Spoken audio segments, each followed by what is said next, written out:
Good afternoon, everybody. Welcome to Scientia. Thank you for joining us on this truly spectacular afternoon. I'm Jim Pomerantz, professor of psychology at Rice and director of Scientia.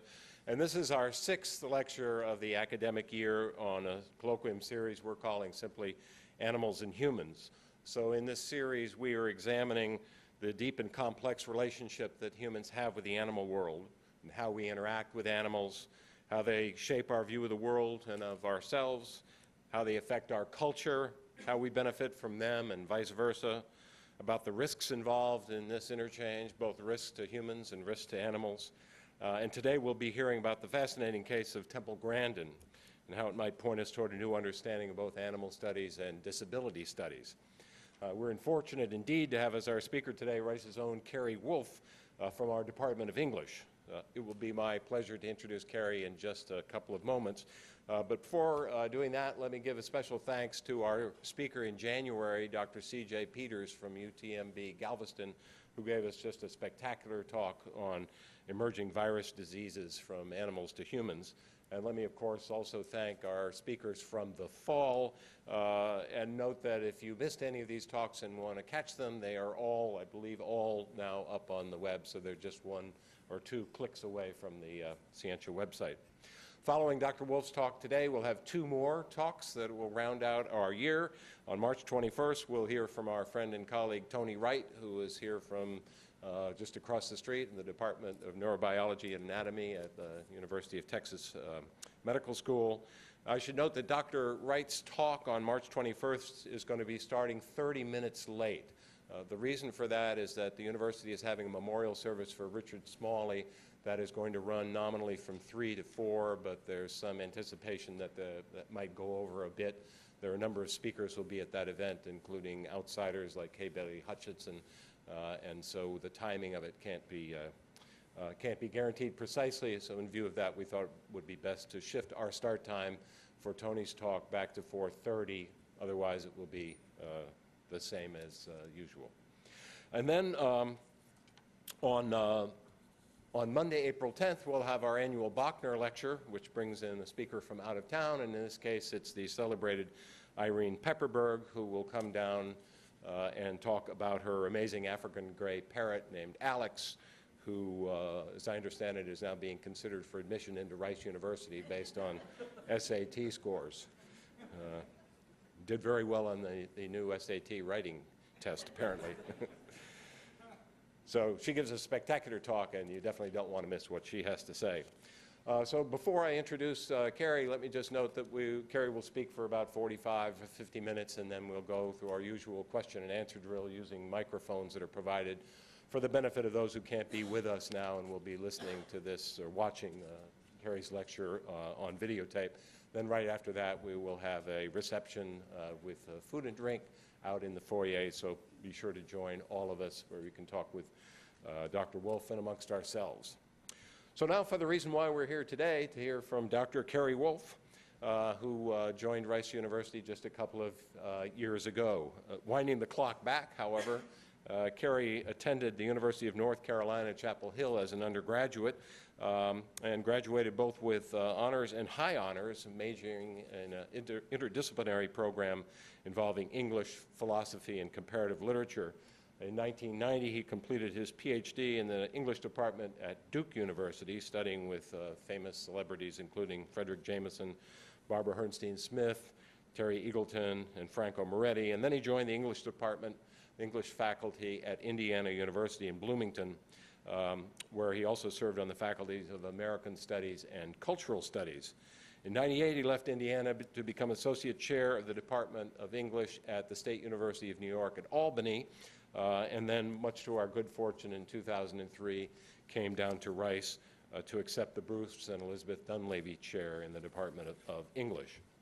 While at Indiana, Cary published a couple of books, including The Limits of American Literary Ideology in Pound and Emerson, published by Cambridge University Press in 1993, and Critical Environments, Postmodern Theory and Pragmatics of the Outside, published by Minnesota in 1998.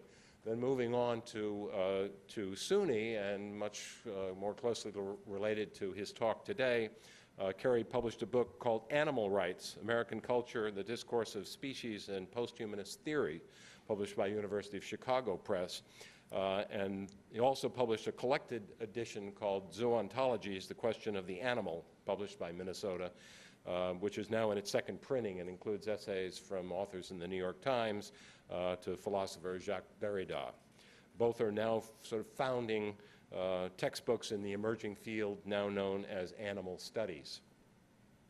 Cary's published widely on critical theory, American culture and literature, and the art in venues such as Boundary 2, Diacritics, New York, New Literary History, American Literature, New German Critique, and American Literature. And over the past 10 years, he's been invited to give many talks, including keynote address, plenary talks, seminars, including the Warhoff Distinguished Annual Lecture in Canada.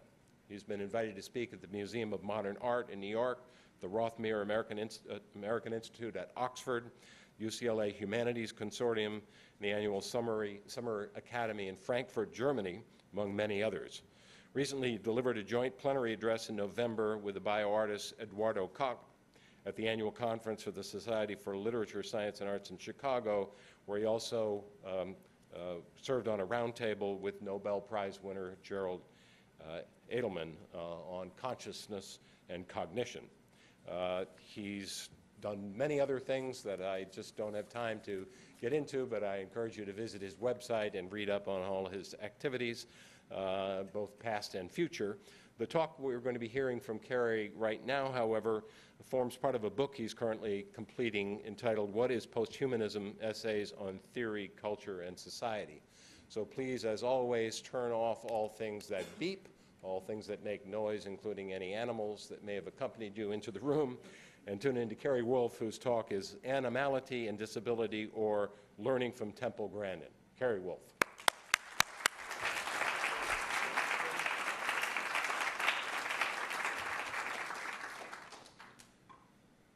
Okay.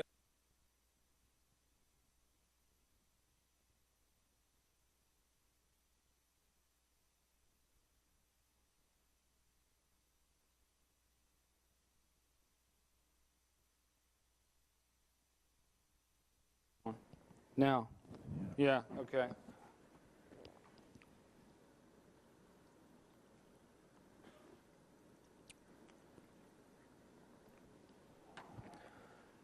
Thanks for showing up on such a nice day. As we all know, one of the nice things about living in Houston is that in the wintertime you have a lot of days like this. But the problem is that if you go other places where it's not quite so warm, you tend to get sick more or less automatically. And I've been traveling a fair amount and giving talks a fair amount. And so I have kind of a bit of a cough. So you're fortunate the microphone here is not an odor disseminating device, because you would be bathed in waves of menthol eucalyptus throughout the talk. The halls of academia, I believe it would be the term we would use for that. So the reason I'm telling you this is just if I get caught in a bad coughing loop at some point, don't be embarrassed. Don't worry about me unless I go down on the floor and don't bounce back up, then worry about me. But I'll just have to get a drink of water, stop, get back on track, and keep rolling. So with that apology, let's begin. Of the various contemporary fields of interdisciplinary cultural studies that have emerged over the past decade, two of the most philosophically ambitious and challenging, I would argue, are animal studies and disability studies.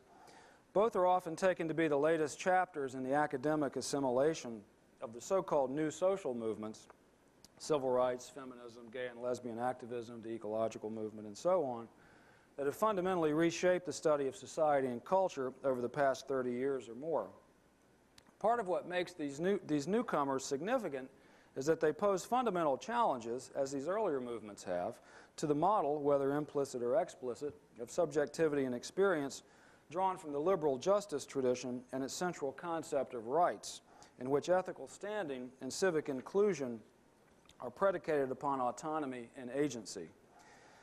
That autonomy and agency, in turn, are taken to be expressive of the intentionality of a member of what Kant called the community of reasonable beings, and intentionality that is more or less transparent to the subject itself. And really, as you all know, I should probably say, strictly speaking, the subject himself. Now, my aim here is not to offer a detailed discussion of this model of the subject, something I've taken up in more detail elsewhere, but rather to suggest that in revealing the limitations of this model, both animal studies and disability studies forcefully call upon us to rethink questions of ethical and political responsibility within what I've sometimes characterized as a fundamentally post-humanist set of coordinates. As a result, what we are compelled to confront here is less a new and improved theory of the subject as rights-holding agent than what comes after the subject, to borrow a title of a well-known collection of essays. And it's in the wake of this after, I believe, that new lines of empathy, affinity, and respect between different forms of life, human and non-human, may be realized in ways not accountable, either philosophically or ethically, by the earlier coordinates of liberal humanism. Interestingly enough, both of these fields, animal studies and disability studies, have intersected in what has recently emerged as a small subfield of its own by authors from various walks of life who claim that their disability has enabled for them a unique understanding of how non-human animals experience the world. The most famous of these is probably Monty Roberts, the famed horse whisperer, who was born with a severe form of color blindness called achromatopia, which allows him to see only blacks, whites, and a remarkably subtle scale of grays. For that very reason, however, he developed early in life a keen perception of movement that has allowed him to read the body language of horses with amazing subtlety and precision. And then there's the case of Dawn Prince Hughes, a sufferer of the form of autism known as Asperger's syndrome, who claims that her disability enabled her to have an unusually keen understanding of the nuances of the social interactions and communications of a group of zoo gorillas. And as with Monty Roberts, this was crucial for the evolution of her own self-understanding, enabling her to move from being, quote, a wild thing out of context, living on the margins of society, to completing a PhD in anthropology, and eventually to becoming an author and an editor. Gorillas, she says, quote, taught me how to be civilized, unquote. And then, of course, there's the case I'll be discussing here, the case of Temple Grandin, who reflects on her life with autism in 3 books published over the past 19 years. Grandin is an animal science PhD who has designed 1/3 of all the livestock handling facilities in the lower 48 states, and she insists that her experience with autism and its specific characteristics, the intensely visual rather than verbal quality of her mental life, the acute sensitivity to tactile stimulation, and so on, has given her a special understanding of how non-human animals experience the world, one that has enabled her to design animal holding and processing facilities that are far more humane for the animals involved. Grandin's story was first brought to national attention by Oliver Sacks in an article published in the New Yorker in 1994.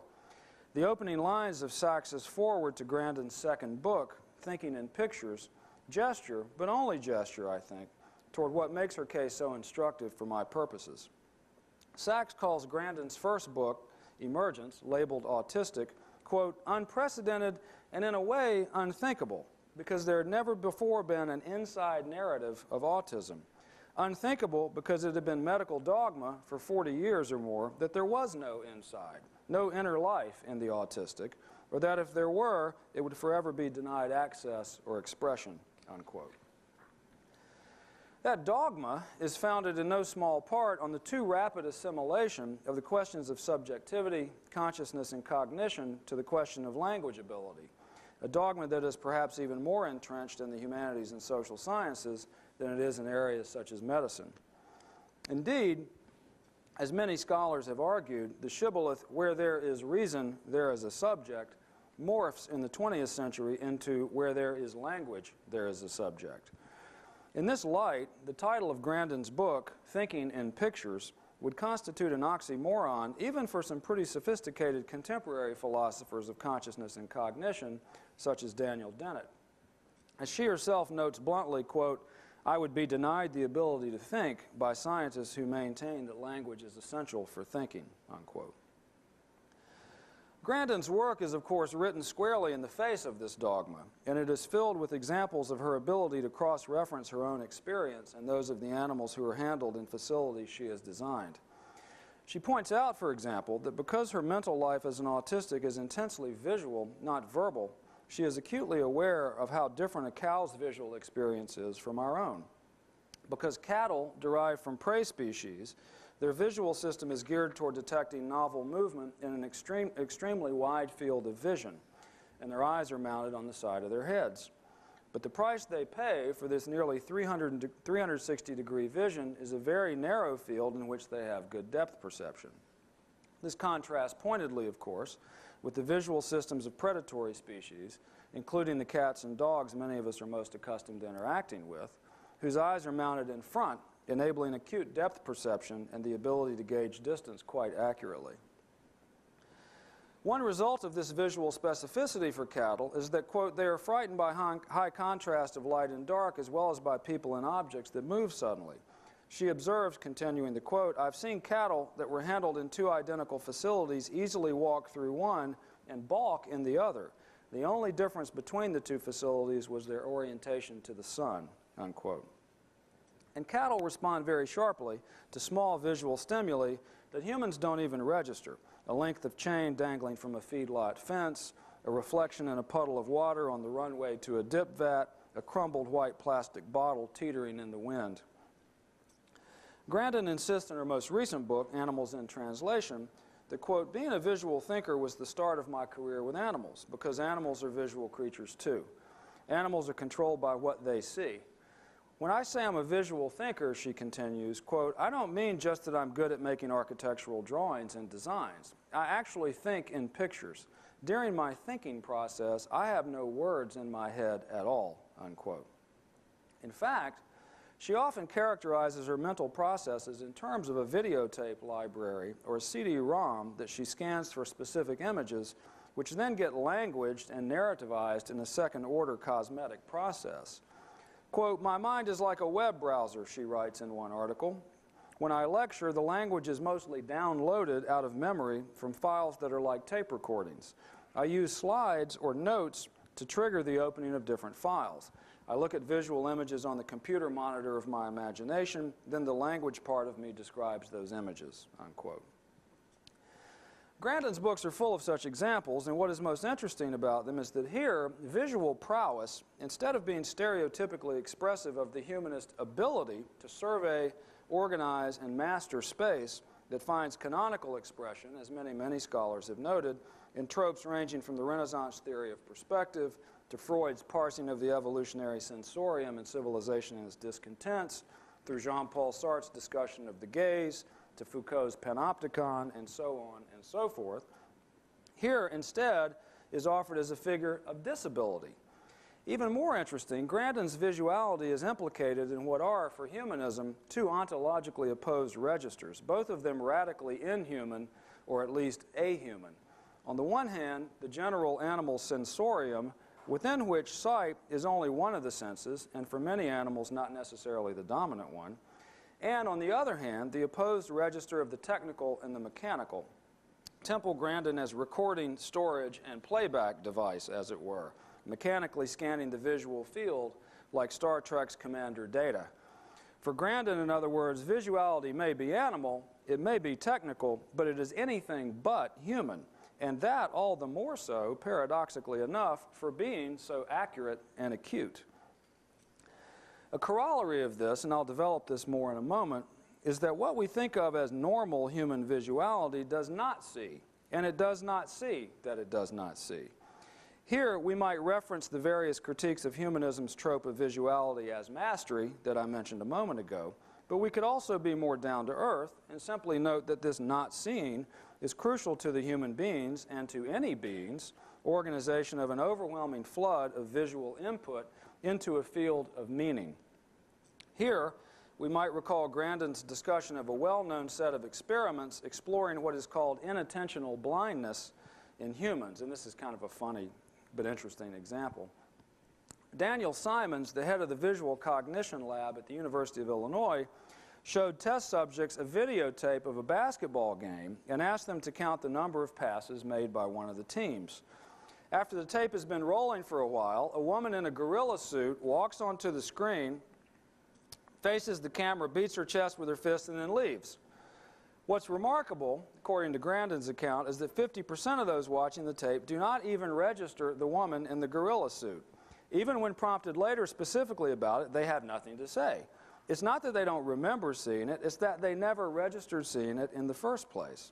But the point I want to stress is that this blindness takes place because an entire framework of socially conditioned expectations about meaning and the visual field. As Grandin summarizes it, quote, "It's not that normal people don't see the lady dressed in the gorilla suit at all, it's that their brains screen her out before she reaches consciousness," unquote. Moreover, research suggests, as Grandin puts it, that, quote, "Inattentional blindness works at a high level of mental processing, meaning that your brain does a lot of processing before it allows something into consciousness," unquote. What we have here then are two different kinds of not seeing. Number one, the transformation by normal subjects of an unstructured flood of sensory input into a semiotically organized visual field of meaning, which itself depends not only on biological constraints, but also on an entire set of socio-symbolic conventions, forms, and expectations that eventuate in, quote, "a high level of mental processing," unquote.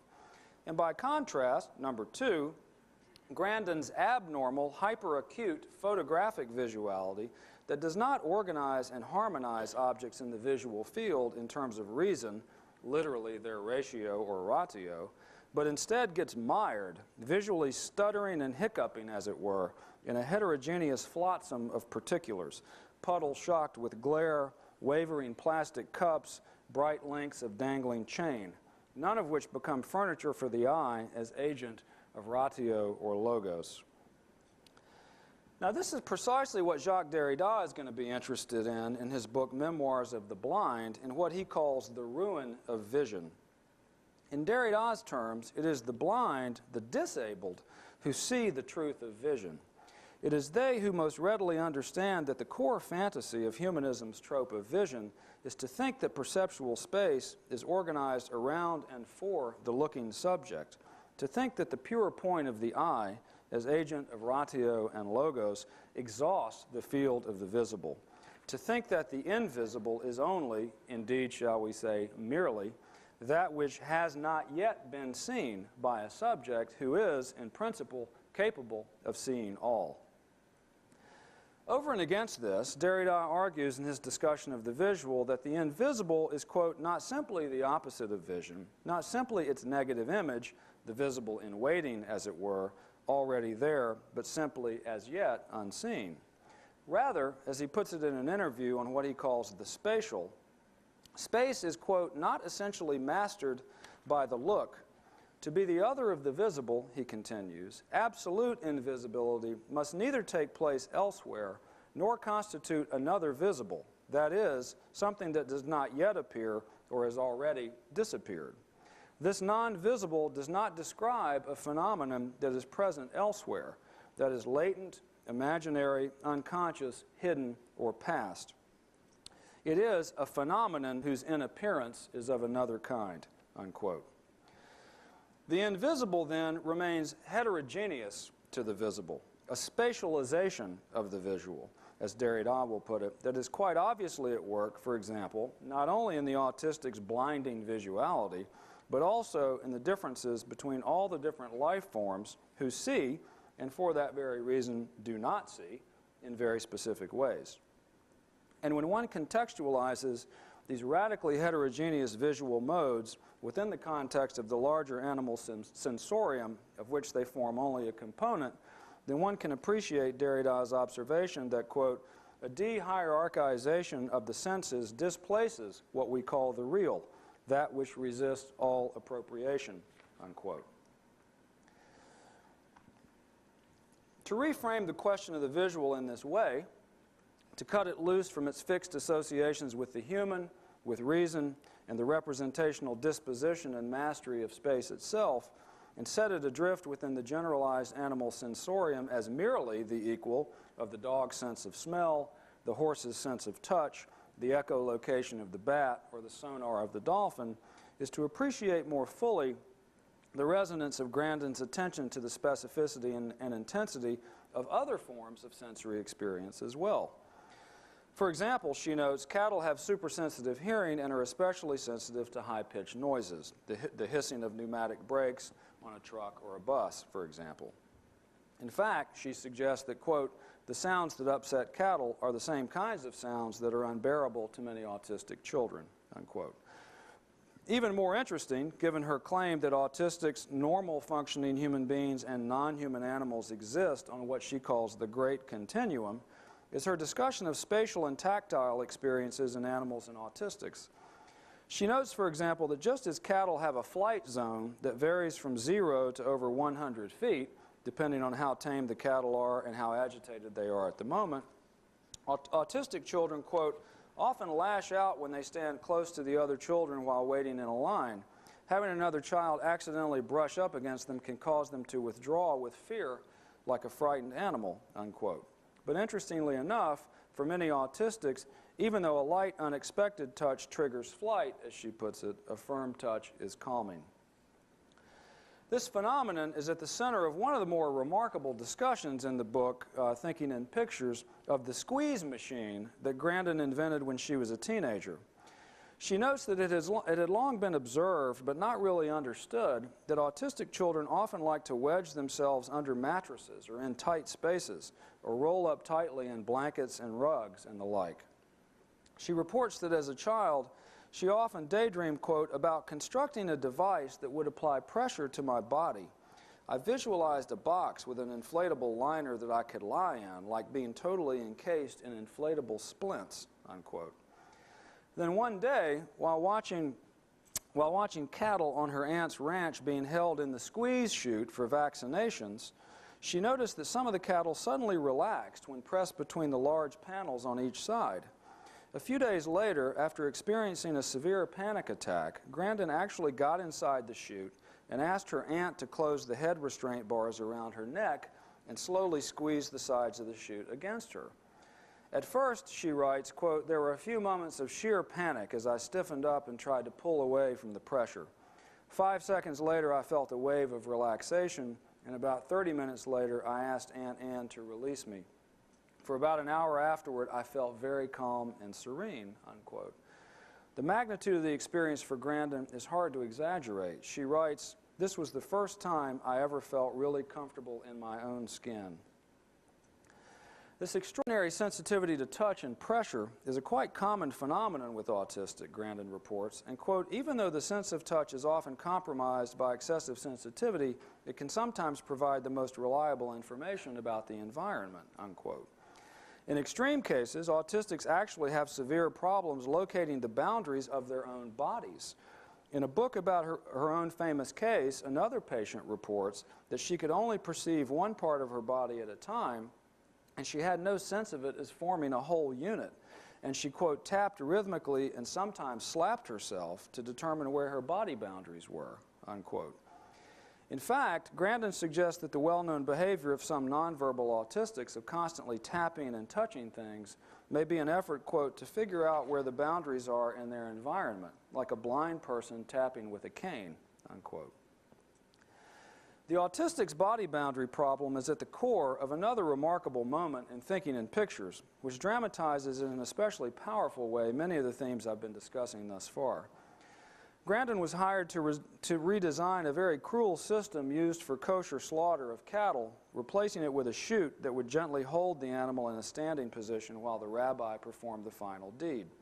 Quote, it worked best when I operated the hydraulic levers unconsciously, like using my legs for walking, she writes, and this is a long quote.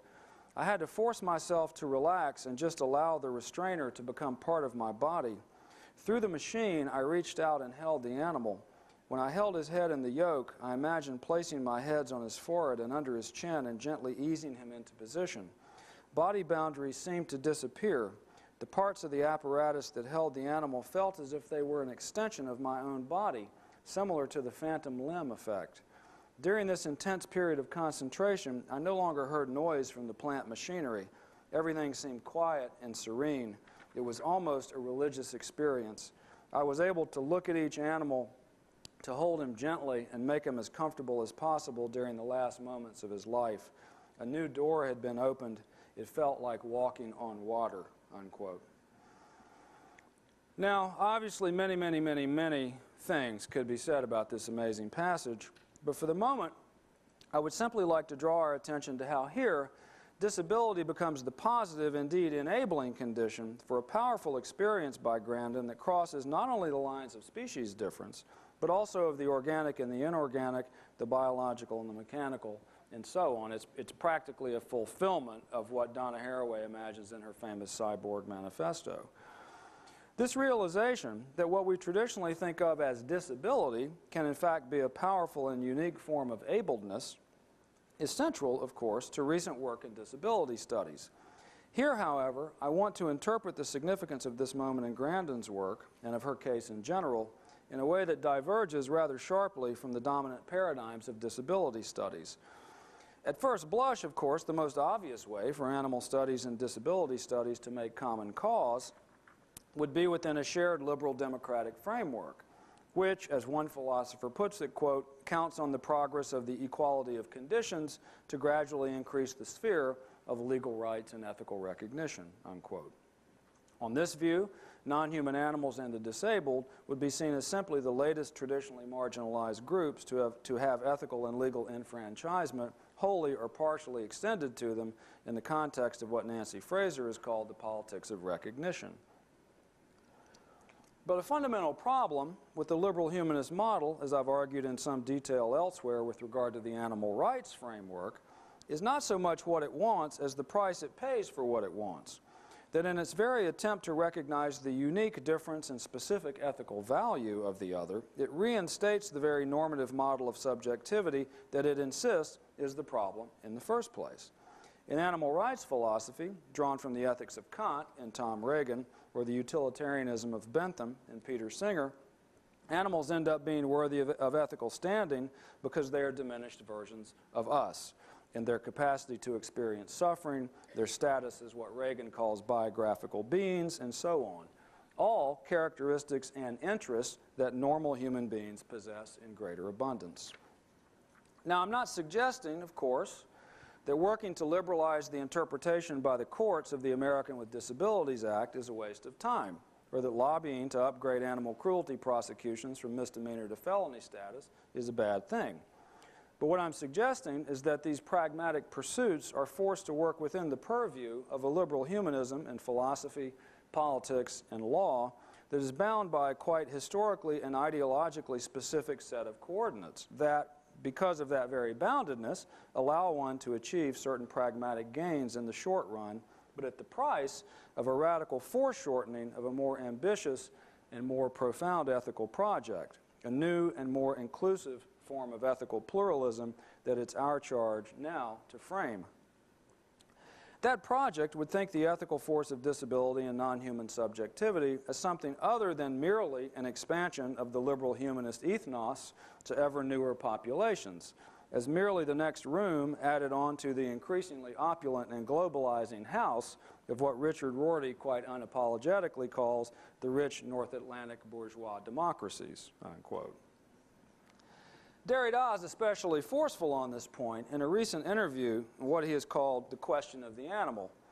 Quote, "For the moment," he suggests, "we ought to limit ourselves to working out the rules of law such as they exist.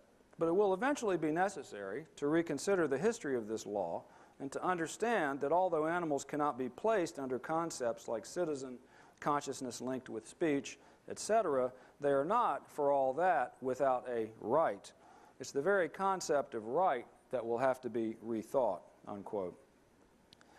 Derrida's point here is not only the obvious one that we, quote, cannot expect animals to be able to enter into an expressly juridical contract in which they would have duties in exchange of recognized rights, unquote, but rather, and more pointedly, that, quote, it is within this philosophico-juridical space that the modern violence against animals is practiced, a violence that is at once contemporary with and indissociable from the discourse of human rights, unquote.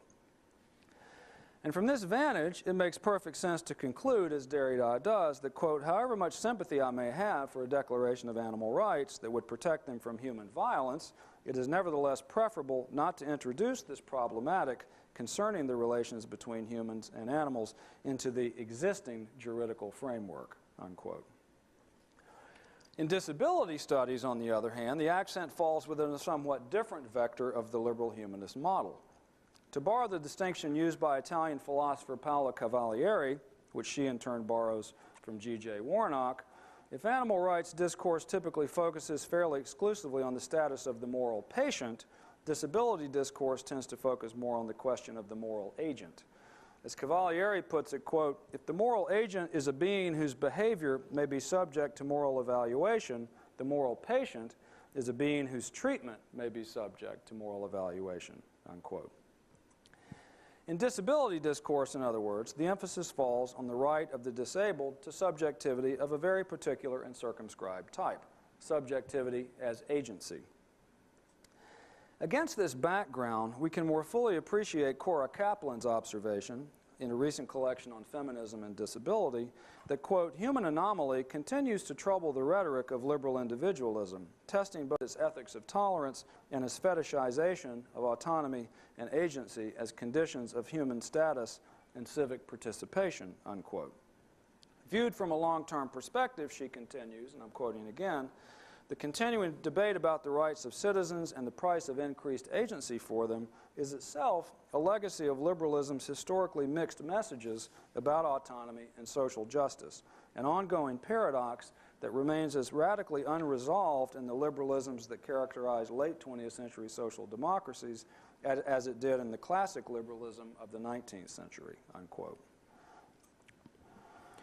What Kaplan calls the fetishization of agency, endemic to the liberal concept of subjectivity, is everywhere on display in a recently published collection of papers in PMLA, and for those of you who aren't literature and language types, that's the publication of the Modern Language Association, which is our central professional organization.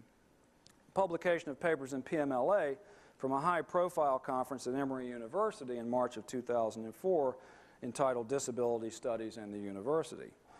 In the introduction to the collection, for example, the authors trumpet the fact that, quote, we have the right to leave the hospital and travel the earth. They declare that people with disabilities are on the move. After years of being probed and studied, disabled people have begun themselves to probe and study and now emerge not as objects of study, but as knowledge producers. Those are all quotes. Now here, obviously enough, the valences of the normal liberal subject, active not passive, subject not object of knowledge, producer not product, and so on, are called upon to validate and legitimize disabled subjectivity. And the rallying cries are taken from the playbook of liberal citizenship: access, rights, privileges, participation.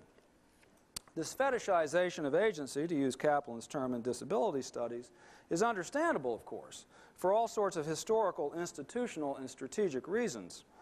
As participants in the Emory Conference regularly note, the trajectory of disability studies in the Academy has been very closely linked to the legal struggles for basic needs, such as access to public spaces, human services, and the like. At the same time, it's interesting to note that some of the participants in the conference note the necessity for disability studies to move beyond the familiar models and orthodoxies of its past. Activist and author Simi Lenton, for example, argues that, quote, we need to grapple with the absence of an overarching term that subsumes everyone, the vector on which disability falls, unquote. She suggests that after the divisive strategies of the past, which sought to stake out and hold on to the specificity of disability as a category, which would resist, for example, seeing obesity as a form of disability, we now, quote, need to find a new way of talking about the place of disabled people in the universe and to find the place of disability in some universal, unquote. Similarly, Leonard Davis, one of the founding figures of disability studies in the academic humanities, argues from a somewhat different vantage that the template of identity politics that characterized much early work in disability studies must be abandoned.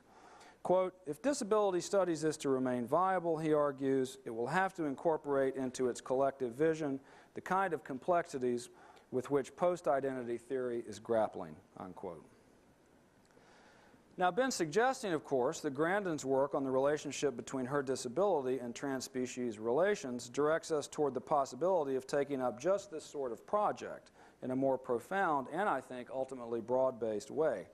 A way that we can begin to understand in light of Derrida's insistence that, quote, there is not one opposition between man and non-man. There are different organization structures of the living being, many fractures, heterogeneities, and differential structures, unquote.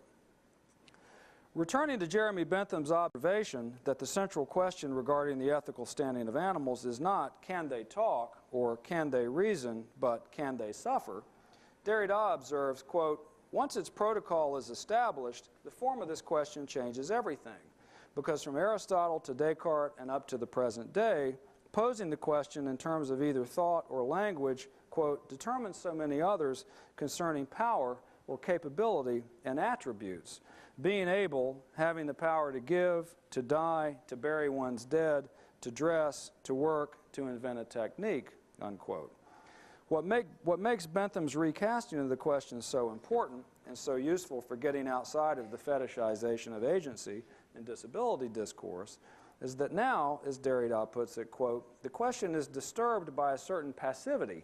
It bears witness, manifesting already as a question, to the response that testifies to a sufferance, a passion, a not being able. What of the vulnerability felt on the basis of this inability, he asks. What is this non-power at the heart of power? What right should be accorded it? To what extent should it concern us, unquote. It concerns us very directly, in fact, and in terms that bear precisely upon Linton's call a moment ago for some universal as a vector upon which disability falls. Because, in Derrida's words, quote, mortality resides there as the most radical means of thinking the finitude that we share with animals, the mortality that belongs to the very finitude of life, to the experience of compassion, to the anguish of this vulnerability and the vulnerability of this anguish, unquote. But the blockage in disability studies on this point, to return now to the papers from the Emory Conference, is remarkable, to say the least. And that blockage short-circuits the sort of project that both Linton and Davis from within disability studies, in their very different ways, call for. In fact, in all of the essays collected in the special PMLA issue, that comprise 143 double-column pages, not once does the relationship between disability and trans-species affinity in this broader ethical project come up, even though Grandin herself is mentioned more than once. The most pointed irony of all, perhaps, occurs in Rosemarie Garland Thompson's essay, where she observes that, quote, although we value biodiversity in our environment, we devalue physical and mental variety, unquote. Here, Garland Thompson would seem to echo Derrida's contention in the essay I just quoted from above, that the problem with the phrase the animal is that, quote, within the strict enclosure of this definite article are all the living things that man does not recognize as his fellows, his neighbors, or his brothers. And this is so in spite of the infinite space that separates the lizard from the dog, the protozoan from the dolphin, the shark from the lamb, the parrot from the chimpanzee, unquote. Similarly, or at least apparently so, Garland Thompson argues for, quote, applying the vibrant logic of biodiversity to humans, unquote. But even as she echoes Derrida's reading of the significance of Bentham's question, can they suffer, in her recognition that, quote, our bodies need care. We all need assistance to live. Our society emphatically denies vulnerability, contingency, and mortality, unquote. She is unable to recognize that these ethical imperatives extend across species lines and bind us in our shared vulnerability and finitude to other living beings who think and feel, live and die, have needs and desires, and require care just as we do. Most ironic of all in this light is one example she offers of recent positive changes in images of disability in mass culture. A magazine cover of a stereotypical tall, slender female model dressed in evening gown for a night on the town, but accompanied by a German Shepherd service dog. She writes, quote, the juxtaposition of the elite body of the visually normative fashion model with the mark of disability forces the viewer to reconfigure assumptions about what constitutes the attractive, the desirable, the livable life, unquote. Yes, but only at the expense of doing to non-human difference exactly what normates have traditionally done to the disabled. Now, I want to stress that my point here is not to play the oldest and most predictable trump card in the identity politics deck, which would be, I'll see your Americans with Disabilities Act and raise you in animal rights, but rather to suggest that instead of seeing the non-human animal as merely a prop or a tool for allowing the disabled to be mainstreamed into liberal society, wouldn't we do better to imagine this example as an irreducibly different and unique form of subjectivity? Neither fully Homo sapiens nor Canis familiaris, neither disabled nor normal, but something else altogether, a shared trans-species being in the world constituted by very complex relations of trust, respect, dependence, and communication. What I have in mind, then, is a different sort of project, one that's consonant with the suggestion made by the editors of a recent collection on disability and postmodernism that work associated with post-structuralism, quote, can contribute an enormous amount to the development of inclusive societies, which is surely as important as the challenge to the hegemony of normativism, unquote, that is more typical of mainstream work in disability studies. As they rightly argue, quote, existing theories of disability, both radical and mainstream, are no longer adequate, considering the range of impairments under the disability umbrella, considering the different ways in which they impact on individuals and groups over their lifetime, and, particularly to the point for my purposes here, considering the intersection of disability with other axes of inequality, unquote. Such a project points us toward the necessity of an ethics based not on ability, activity, agency, and empowerment, but on a compassion that's rooted in our vulnerability and our passivity, this non-power at the heart of power, as Derrida puts it. In this light, the ethical force of our relation to the disabled and to non-human others is precisely that it foregrounds the necessity of thinking ethics outside of a model of reciprocity between moral agents. Indeed, as a range of thinkers from Levinas and Lyotard to Zygmunt Bauman have argued, the ethical act might instead be construed as precisely one that is freely extended without hope of reciprocation by the other. As Bauman puts it, the problem with an ethics based on reciprocity is that it implies, quote, calculability of action. What more than anything else sets the contractually defined behavior apart from a moral one, he continues, is the fact that the duty to fulfill the duty is for each side dependent on the other side's record. It is, so to speak, in the power of my partner to set me, by design or by default, free, to unbind me from my duties, unquote. But those duties, he reminds us, properly understood, are heteronomic. Quote, my relation to the other is programmatically non-symmetrical. That is, not dependent on the other's past, present, anticipated, or hoped for reciprocation, unquote. And thus, all ethical models based on reciprocity and contractualism ignore the fact that, quote, we becomes a plural of I only at the cost of glossing over the I's multidimensionality, unquote. A multidimensionality everywhere foregrounded, as I've been arguing, in the specific embodiment of the disabled and of non-human subjects. And, of course, ultimately, of the normal subject itself, now returned to itself, one hopes, with a new sense of its own contingency. I'll end then on a somewhat different note from what one typically finds in calls for both animal rights and disability discourse, one that returns us to the transvaluation of the trope of vision in relation to the human with which I began. At the end of Memoirs of the Blind, Derrida writes, we all know about the episode in Turin where Nietzsche's compassion for a horse led him to take its head into his hands, sobbing. Now, if tears come to the eyes, if they well up in them, and if they can also veil sight, perhaps they reveal, in the very course of this experience, an essence of the eye. The eye would be destined not to see, but to weep, for at the very moment they veil sight, tears would unveil what is proper to the eye, and what they cause to surge up out of forgetfulness would be nothing less than the truth of the eyes, whose ultimate destination they would thereby reveal.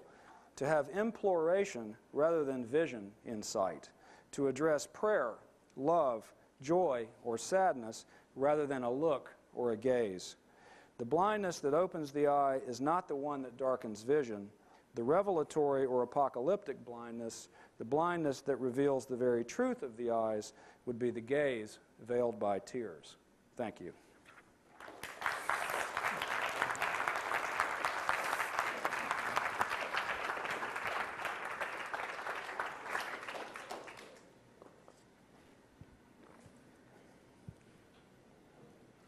Thank you very much, Cary, for a fascinating talk. If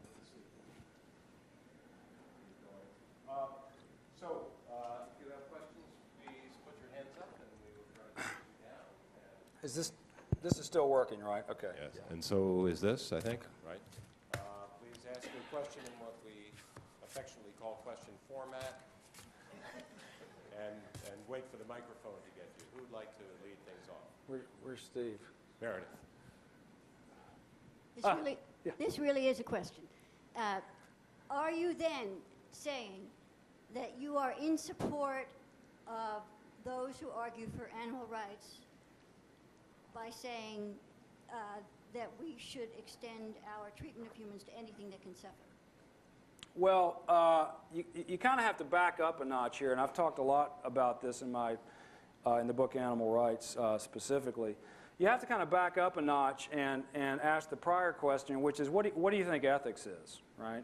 And one of the things I discuss in detail in that book is that the rights framework that comes out of the liberal justice tradition and people in the major animal rights philosophers has not just a different but absolutely opposed idea of what ethics is compared to the view of ethics that you find in the major post-structuralist philosophers like Derrida or like Lyotard or like Levinas. I mean, they're not just different. Never the twain shall meet. So ethics within the animal rights framework, ethics means thinking about and arguing about and finally deducing and coming up with reasonably and logically a set of rules for conduct that are ethical precisely because you apply them in all instances. I mean, in the face of very powerful forces that might lead you to abandon your principles in terms of your treatment, let's say of animals. From the view of ethics that you find in post-structuralist philosophy, that kind of production of a moral calculation and a list or a formula would be precisely unethical because it would relieve you of your ethical duty to confront the question of the good and the right thing to do in specifically articulated pragmatic instances for which there is no formula. So what's ethical from the standpoint of the liberal justice tradition, and what ethics is from the standpoint of the liberal justice tradition, is actually the antithesis of what ethics is from the point of view of post-structuralism. So, or the thinkers associated with post-structuralism. So, you know, what I finally say in the Animal Rights book is I think the way to look at this is to resist at all costs the temptation to declare one half of the conversation right and the other half of the conversation wrong. It seems to me that these are two radically incompatible views of what ethical responsibility is, both of which can be learned from, and both of which you can kind of use as the other's bad conscience in a way, right? Because on the one hand, it's true that we need to do things, right? And we're in a world in which if we want to make certain kinds of changes that we think we can justify and give good reasons for, we have to work within existing institutions and structures, right? It's also true that we all know that those existing institutions and structures are socially and historically and ideologically contingent. I mean, they're not natural. They didn't drop down from heaven, right? We made them, and they can be wrong. And from that standpoint, the need to confront ethics from the standpoint of post-structuralist philosophy is also something that can be learned from. And this gets very interesting when you start thinking about, like, okay, if I want to think about my ethical responsibility from the standpoint of animal rights philosophy, I can give you a very well-articulated argument for why animals ought to be free from exploitation and shouldn't be killed for food. However, what happens when I, as multiply configured, straight, white, upper middle class, educated, Western bourgeois male, go to some indigenous population that depends on the killing of seals for their very survival, am I supposed to say to them, look, I've got the list, and the list says what you're doing is wrong, right? You know, who am I in that situation to forget the contingency and the contingently configured positionality of my own ethical dictates and to lay it on somebody else in that context? So that would be kind of a moment at which I think you face a collision, actually, of these two different views of ethics. So then you're not really talking about the treatment of animals or the questions about how one should treat them. You're talking about how two different philosophical positions can be resolved.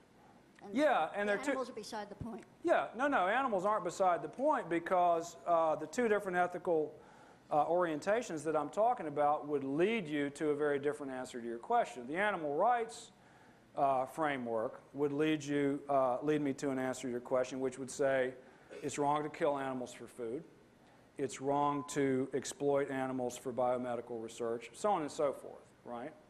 And what I'm trying to suggest here is that the way of viewing that position is not to say that's right or wrong, right? You know, the way to view that position is it's one view of what ethics is. And if you were talking to the newspaper and you wanted to change legislation in your state about, let's say, animal abuse and the penalties that involves, then you'd be smart to avail yourself of the strategies, rhetorical and otherwise, that come out of that tradition. You wouldn't be very smart to talk to the newspaper in terms of a Derridian framework of ethics. I mean, I used to be an animal rights activist, trust me, I know. You know, it's a different rhetorical toolbox. It's a different philosophical toolbox.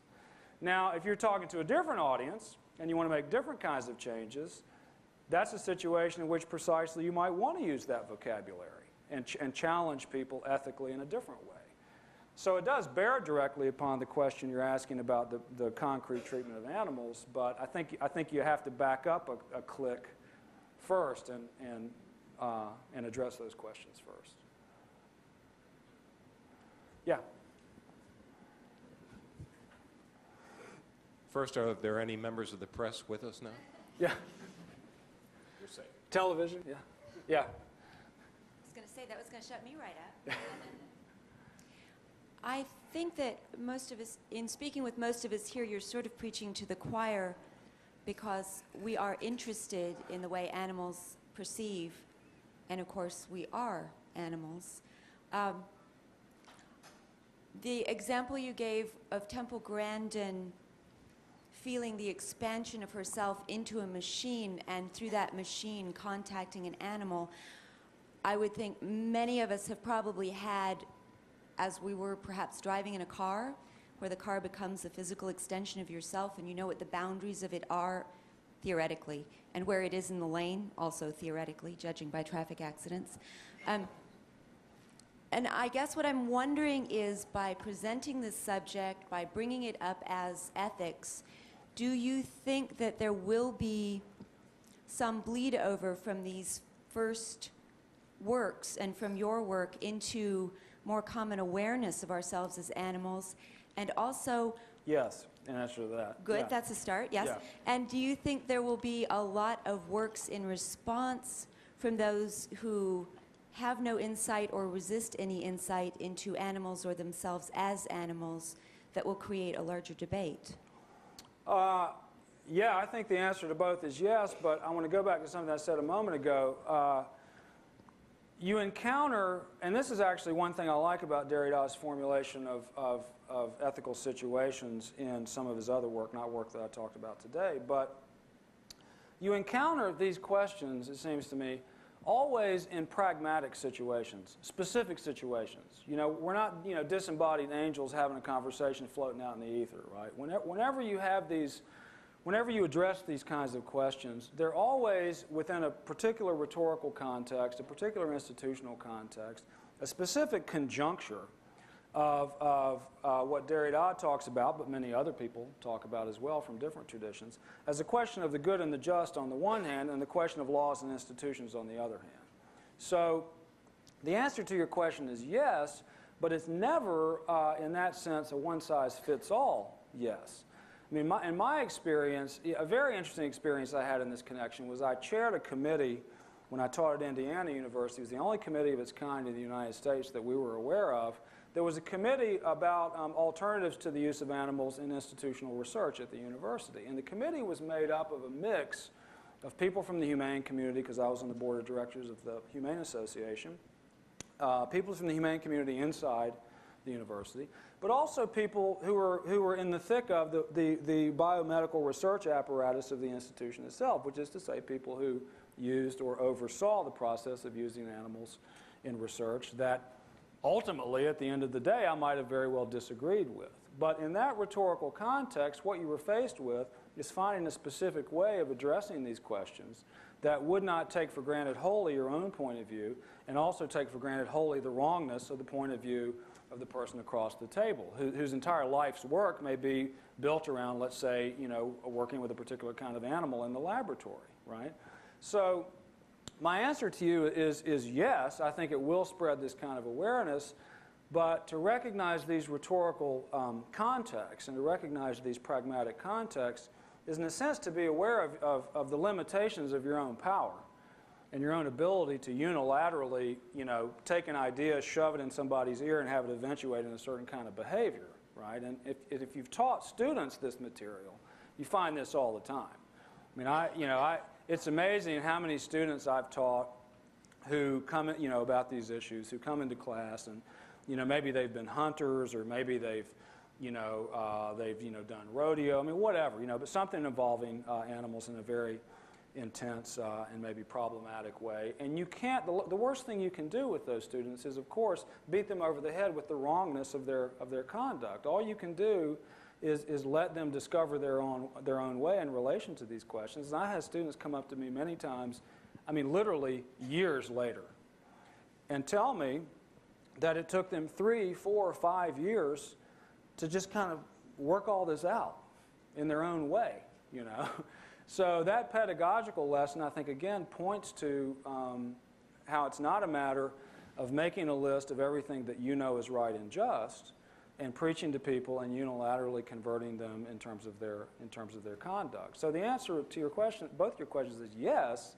but it's a very complicated yes, and a very asynchronous and shaggy and messy kind of yes. The only thing I will observe more generally in response to your question is it seems to me that there has indeed, and the fact that we have an entire cable channel devoted to nothing but animal programming. I never thought I would be tired of this, given my interest, but the fact that we have something like this, I think, is evidence of the fact that there has been kind of an incredible transformation over the past 20 or 30 years in a sort of general mainstream taking seriously of the fact that we aren't the only conscious or intelligent or sentient, or however you want to characterize it, beings on the planet.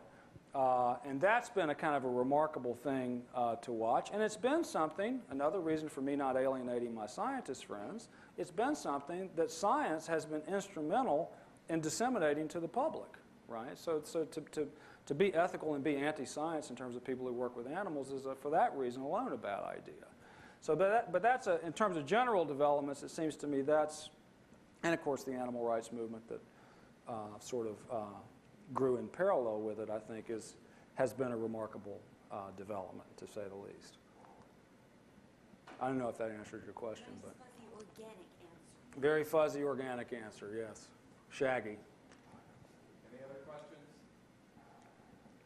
If not, let me just say 3 things before we adjourn. First, thank you all for coming. Second, remember when you come to Tony Wright's Colloquium on March 21st, it will start 30 minutes late, but otherwise we'll follow the normal timetable. And third, Cary, thank you very much for our Thank you. wonderful- Thank you. Well, please join us outside of the Tony Wright.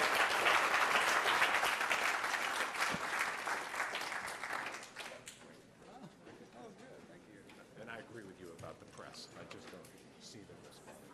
Well, you have to know what rhetorical toolbox to use if you want to persuade a Yeah, that's right. Actually, particular audience. with the press, I've never found any that work. Well, the problem is